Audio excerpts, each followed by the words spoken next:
jijjiiramuuf fedhii guddaa jedhamu qabdu. Fedhii sana qabaattanis yeroo hundaa hammuu jijjiiramuuf yaaltan maaliif tarkaanfii lama duubatti deebitu? Fayyaa keessan irratti hojjechuu ni barbaaddu. Disiipiliinii keessanis fooyyessuuf ni barbaaddu. Kanaaf jiimii ni deemtu. Maallaqa ni qusattu. Dabalataanis ganamaan nan ka'a namoota jedhan ni taatu. Garuu yeroo muraasni erga darbee booda deebitanii of ilaaltan waan sana itti fuftanii nama hojjetu hin taatan. Jiimii deemus dhaabdan, ganamaan ka'us akkasuma. Maallaqa qusachuus dhaabdan. Egaa kun maaliif uumame yoo jettan qabxii dogoggora jedhamu irratti waan xiyyeeffattaniif. Kanaaf rakkoo kanas furuuf kitaaba tokko ni ilaalla. Kitaaba James Cleariin kan barreeffame Atomic Habit kan jedhamu ni ilaalla. Kitaaba keessaas wantoota nama barsiisan keessaa tokko akkamitti barteewwan yookaan amaleeffannaawwan keenya gadhee jedhaman salphumatti horachaa kan dhufnu. Barteewwan gaarii jedhaman horachuuf garuu gaara cimaa fi qormaata nutti ta'uuf maaliif kan jedhu ni deebisna. Kana wajjin wal qabsiisnee immoo jijjiirama gochuuf imala goonuu irratti yeroo hundaa yoo ta'e jijjiiramuuf qarqara irra yoo geenyu maaliif akka adda kunnu ni ilaalla. Sadarkaa sadaffaa irratti kan laallu immoo waa'ee compound interestiiti. Maallaqa keenya invest yoo goonu akkuma dachaadhaan dabalaa deemu guyyaa guyyaatti barteewwan salphaa jedhaman gochaa oollu. Turtii yeroo booda akkamitti barteewwan danuu jedhaman ta'uu akka danda'an ni ilaalla. Sadarkaa arfaffaa irratti xiyyeeffachuun eega nafneetii xiyyeeffachuu kan qabnu adeemtitii yookaan eenyummaa irratti malee galma keenya irratti ta'uu hin qabu. Galma irratti yoo xiyyeeffanne appiroochii yookaan adeemsa dogoggoraa jalqabne jedhaara. Dhumarrattis qabxii shanaffaan maali yoo jettan akkamitti bartee yookaan amaleeffannaa adda hin cinne horannee amaleeffannaawwan sana hojiirra oolchaa umurii keenya guutuu itti fufuu dandeenya. Gaaffiiwwan kana hunda kitaaba keessatti deebii ni argattu. Kanaaf nutis qabxii jalqabaa irraa ni jalqabna jechuudha. Maaliif amaleeffannaawwan gadhee yoo horannu karaa salphaa nuuf ta'uuf garuu amaleeffannaawwan gadhee jedhaman sana adda kutuuf yoo yaallu waan hin danda'amne nutti ta'a. Amaleeffannaa badaa sana dhaabuuf ni rakkanna. Kun maaliif ta'a? Gaaffii jedhu irraa ni kaana. Haa jennuuti har'a waggaa 30ffaa keessan. Waggaa 30ffaa keessanis kabajaa jirtan. Hunduu gammachuudha. Keekinis murameera. Maatiiwwanii fi hiriyoonni keessanis si wajjin jiru. Hundumtuu gaarii ta'ee osoo jiruu garuu sammuu keessan keessatti waan tokko yaadattu. Waggaa 30 yoon gahee jireenyi koo kana fakkaata jettanii kan yaaddan amma irratti hin jiru. Waggaa 10 har'aa dura waggaa 30ffaa kiyyatti immoo wantoota kana nan godha. Sadarkaa akkanaarra nan gaha jettanii turtan ta'a. Garuu osoo hin milkoomne hafeera. Barreeffamni yoo isin gammachiisa ta'e barreessaa yookaan barreessituu nan ta'a jettanii murteessitan ta'uu danda'a. Umrii sanatti yoo xiqqaate kitaaba tokko maxxansee xumureera jettanii yaaddanis amma garuu dhaabbattanii waggaa 30ffaa keessan yoo kabajjan harka keessan irratti wanta agarsiistan homtuu hin jiru. Barreessaa yookaan barreessituu ta'uu keessanis kan ragaa isinii bahu hin arganne. Kana jechuun garuu gammadaadhaa miti jechuu miti. Haa ta'u malee nan ta'a, nan gaha bakka jettan bira hin geenye. Achi bira gahuufis yaaltan bara. Osoo yaalinis namoota hafe taataniis miti.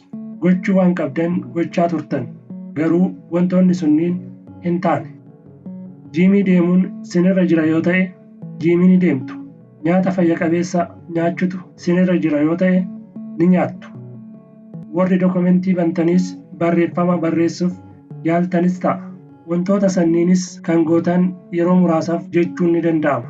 Haa ta'u malee jireenya keessan irratti jijjiirama kamiyyuu hin agarre. Sanuma. Ulfaatinni keessanis homaa hin hir'anne. Dabalataanis fayya qabeessa ta'an jirtan. Wanti barreessitanis sin harkisaan jiru. Kanaafuu maaltu na taarse jettanii dhaabdu. Kan dhaabdaniif dhibaa waan taataniif yookaan hojjechuu waan hin barbaanneef fi hin dandeenyeef miti. Garuu faayidaa dhabeessa jettanii waan laaltaniif malee. Yeroo baay'ee progress kan jennuun kan guddina jennee yaadnu kun hanguma invisible yookaan haguugamu yookaan hin mul'anne motiveeshiniin yookaan kaka'umsi gad bu'aa deema. Namoonni baay'een abdii kan kutatan qabxii sana irratti. Osoo hin jalqabne osoo hin taane wanti jalqaban hunduu jijjiirama fidaa osoo jiruu jijjiiramicha laaluuf yemmuu jedhan dhaabu. Kanaafuu ammas yeroo baay'een erga darbanii booda motiveeshiniin yookaan kaka'umsi wal fakkaatan ni dhufa. Kanaafis akka haaraatti jalqabdu. Ammas kaka'umsi keessan hanga badutti abdii hanga kutattanitti ni hojjettu. Kana booda maal faayidaa qaba jettanii immoo ammas ni dhiistu jechuudha. Saarkilii kana keessa jiraattu. Waan kana garuu ammarraa qulqulleessuu fi imeejii yookaan fakkii sirrii jedhamu laaluu ni dandeessu. Sammuun keenya maaliif dafee abdii kutataa?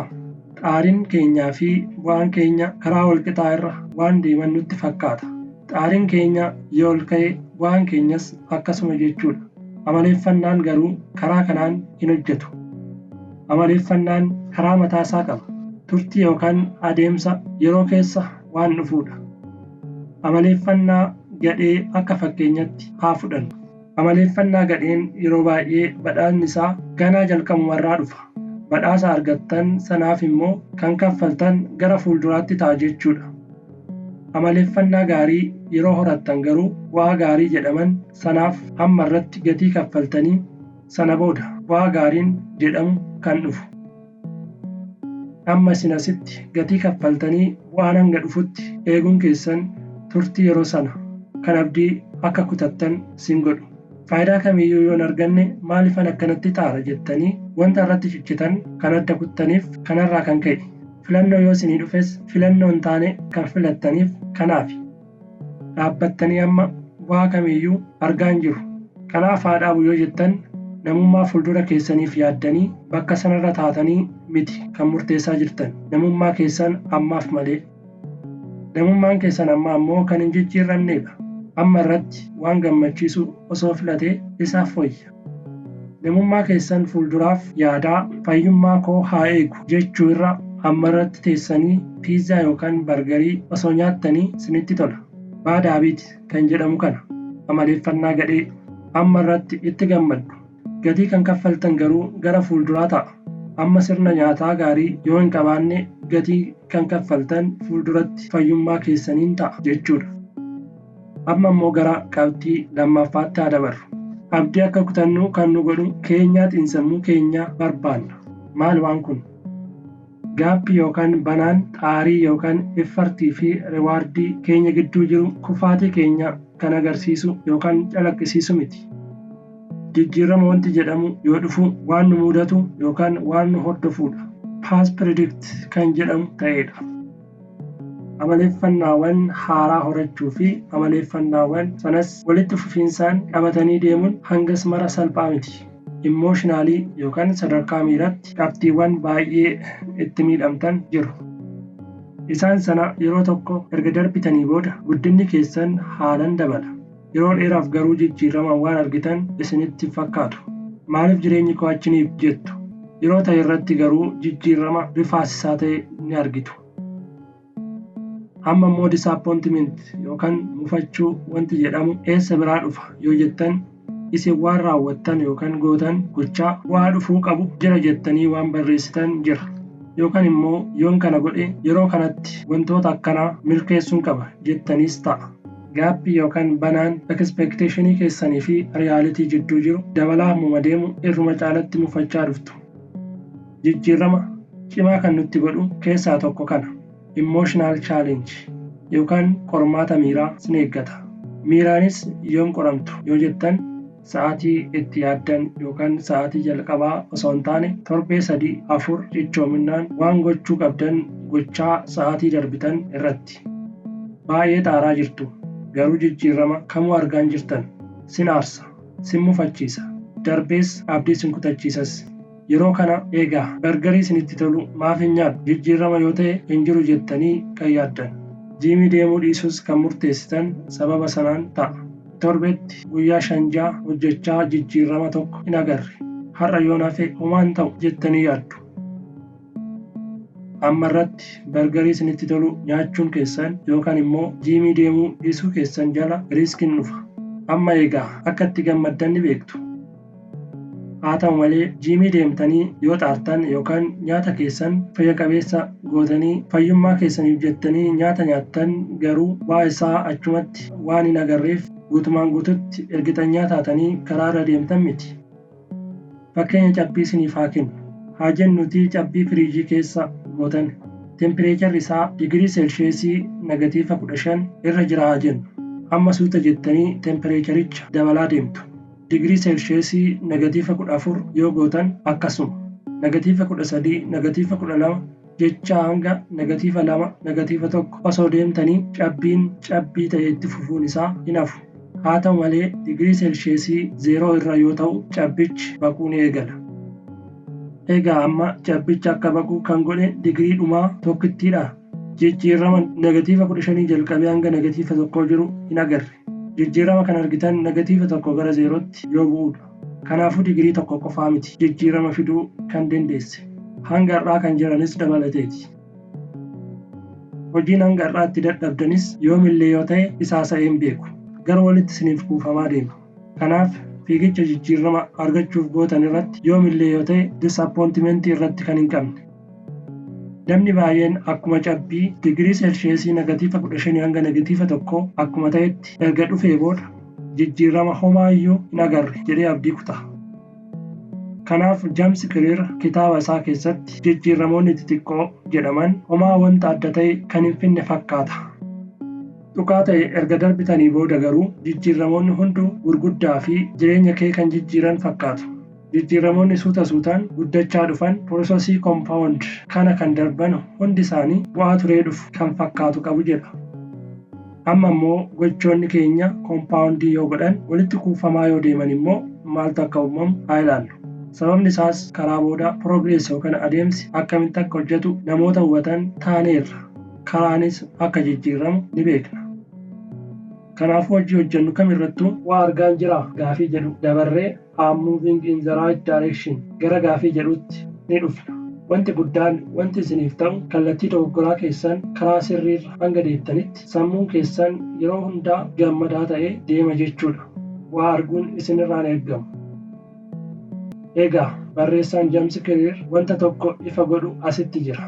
Goal yookaan galma jennee wantoonni yaadnu destineeshinii wantoota agarsiisanidha. Ga'umsa keenya nutti agarsiisu. Garuu haabiiti yookaan amaleeffannaan kallattii agarsiisa. Namni kun garam deemaa jira waan jedhu ifa godhee nutti agarsiisa. Fakkeenyaaf galmi keessan kaaba yookaan noorziidha haa jennu. Haa ta'u malee amaleeffannaan keessan gara kibbaa yookaan saawuz sin qajeelcha yoo ta'e ga'umsi keessanis kibba ta'a malee yoomillee yoo ta'e gara galma keessanii gara kaabaa hin deemtan. Yeroo hundaa yoo ta'e wanti hubachuu qabdan eenyutu mo'a yoo jettan galma irra kallattiin ni mo'ata. Kanaaf yeroo baay'ee wantoonni jalqabne kan nuuf hin milkoofneef wantoota karaan ittiin safarru yookaan immoo bakki itti jalqabne sirrii miti. Piroogreesii yookaan guddina safaraa fi gamaaggamaa dhufuu kan qabnu waa dhufuun osoo hin taane kallattii itti deemnu. Har'a irratti wanti gootan har'a boodas wanti gochaa dabartan akshiin yookaan gocha walitti fufaan namummaa keessan fuulduraa ijaaraa dhufa. Amma irratti qabeenya qabdan yoo ilaaltan qabeenyi keessan maallaqa dheedhiis qabaadhaa. Akkaawuntii keessan keessas kan jiru walitti dabalamanii qabeenyiin qabu hammana jettanii namoota dubbattan yoo taatan qabeenyi sana fiduu kan dandeessan yookaan faayinaanshaal haabitii gaarii waan qabdaniif qabeenyi keessanis immoo baay'ee gadi bu'aa yookaan immoo duwwaa yoo ta'e faayinaanshaal haabitii gadhee jedhamu waan qabaattaniif. Amma irratti fayyaa qabdan ilaalaa. Sadarkaan fayyummaa irra jirtan haala nyaata keessanii kan agarsiisudha. Amma irratti sadarkaan beekumsa qabdaniis riiding haabitii yookaan learning haabitii keessan irratti kan hundaa'edha. Kanaaf James Clear amma irratti bu'aa argattan yookaan immoo qabdanirra amma kallattii itti deemaa jirtan sodaachuu qabdan kan nun jedhu.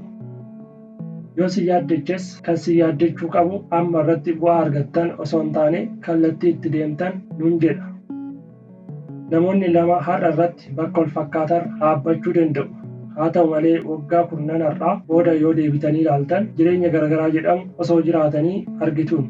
Har'a irratti namoota lama garaagarummaa qaban jedhaman sadarkaa jireenyatiinis qabeenyatiinis baay'ee walirraa fagaatan jettanii fudhattanii waggaa 10 har'aa booda yoo ilaaltan lachanuu jireenya wal fakkaataa jedhamu irratti arguu dandeessu. Har'a irratti gochi xinnoo jedhamtu takka homaa jijjiiruu dhiisuu dandeessi. Kanatti fufee gochoonni xixiqqoon gootu homaa fiddu. Haa ta'u malee gocha sana irra deddeebitanii waggoota hedduu yoo dabarsitan yeroo sana jireenyi keessan yoo ol ka'u kan argitan.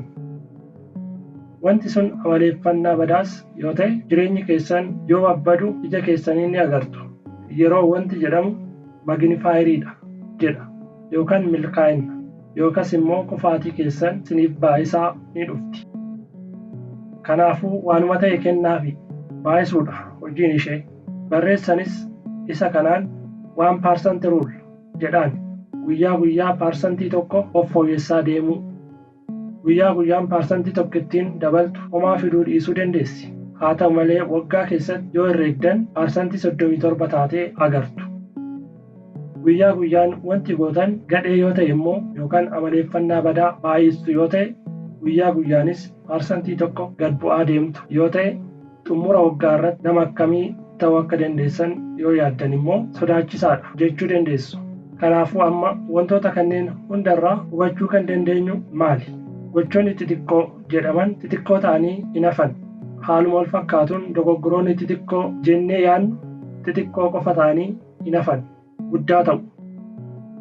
Kanaafuu si yaaddachuu kan qabu amma irratti milkaa'eeraa yookaan miti kan jedhu miti.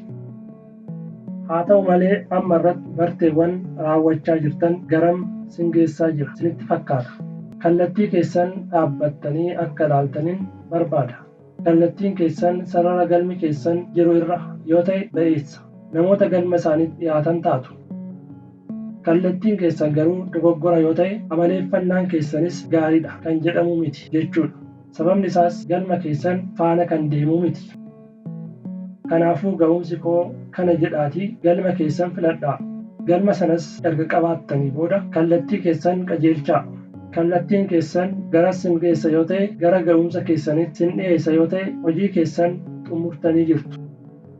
Kallattii sanarra deemaa of fooyyessaa darbuudha. Galma koo bira yoomin gaha yoo jettan dhimma yerooti.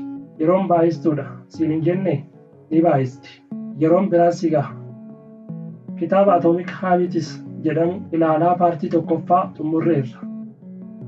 Yeroo itti aanutti immoo paartii lammaffaadhaan ni deebina. Hanga dhumaatti waan na hordoftaniif galatoomaa.